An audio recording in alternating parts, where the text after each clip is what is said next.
3 weeks ago, these were my tomato plants. And these are my tomato plants now. But what happened? I planted my tomatoes almost a year ago in a small garden patch outside of my apartment. And things went really well at first. I was getting really great tomatoes off of them. The tomatoes were growing out of control, so much so that I almost regretted buying as many tomato plants as I did. And I had a really great summer growing tomatoes. But as the fall came around and things started to cool off, I started to notice a shift in my plants. They stopped growing as rapidly, their leaves turned a paler shade of green, and I was worried that they might be struggling with some sort of pest or disease. So it was only recently that I removed the tomato plants to find mealybugs on the roots of my plant. For a while I attributed a lot of the downfall of those tomato plants to the pest problem. But in preparing for my new growing season, I've learned a lot about how to keep plants happy and healthy, and I realized that I might not be taking care of my tomatoes as well as I should have. There are a lot of things that could have contributed to their stunted growth in the fall, so I sadly made the choice to remove my tomatoes at the beginning of this year. But a clean slate isn't all bad. Like I said, I've learned a lot over the course of this year, and having an empty garden means there's a lot of room for new beginnings. Speaking of new beginnings, check these out. These are 6 Sun Gold tomatoes that I picked up the other day, and I'm really excited about them, specifically because I've heard a lot of great things about Sun Gold tomatoes specifically in my growing climate. It seems like they do really well in warmer, temperate climates, so I'm excited to see if that will give them a boost, especially with our really hot summers. They're a little worse for wear right now because I've kept them in the seed modules for a little bit too long. It's been a couple days since I got them because I wasn't exactly ready to plant them in the garden yet. But today's their lucky day, because today is the day that they get planted. I love the smell of tomatoes.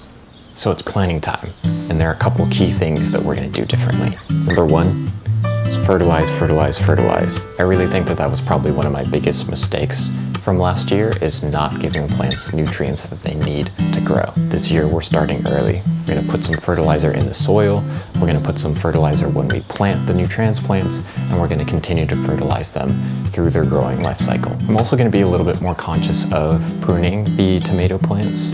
There's different schools of thought as to how to prune the tomato plant to maximize the amount of tomatoes that you'll end up getting. One of which is to make sure that we focus on leaf growth in the beginning stages, ensuring that we get a big sturdy plant before we start to focus on flowering and fruiting. I already have a couple flowers on these new Sun Gold tomatoes, so I'm gonna make sure to take those off and really focus all of the plant's energy towards growing new leaves. But it's been dying for some new space, so I think it's about time we give it a new home.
Change is inevitable.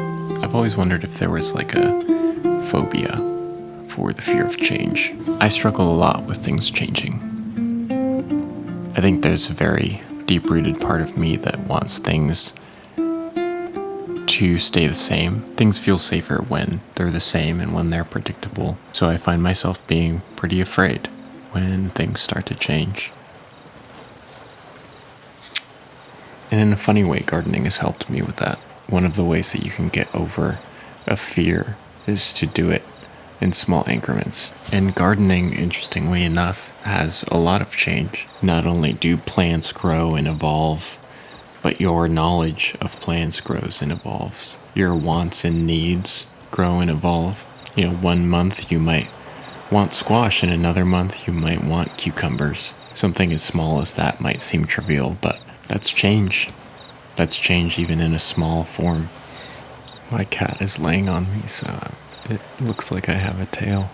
When I started my garden, I felt very strongly about getting things perfect, getting things right the first time I did them. That's why I started with a drip irrigation system when I easily could have just watered from a watering can. I did it because it felt like the best way to do something. And now that's changing. Now, sometimes I don't use my drip irrigation. Sometimes it doesn't suit my needs. Sometimes it doesn't suit the plant's needs. And rather than try and say, no, this is the only way that I should do things, I don't want things to change, I try and grow. I try and evolve. It feels so wrong to rip out a plant that grows back year-round. It feels so wrong to rip out an indeterminate tomato when it's supposed to continue fruiting for forever. You get them because you want them to stick around. You get them because you always want them to be there. You get them because you have no intention of changing them. But sometimes it's for the greater good. Sometimes you don't want tomatoes.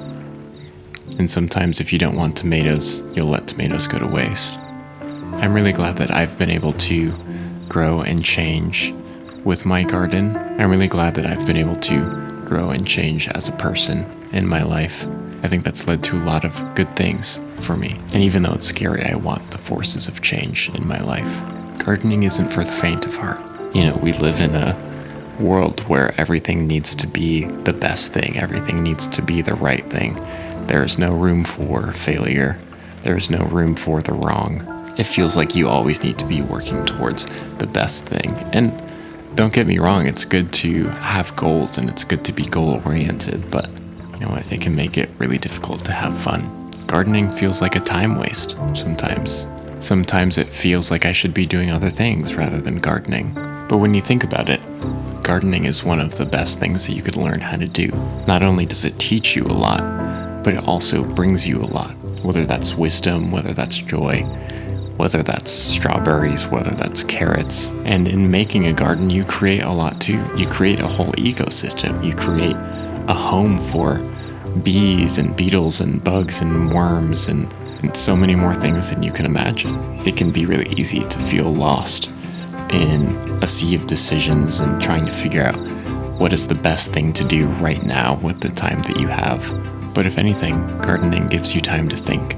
I can sit in my garden and I can see new buds blossoming in the grass.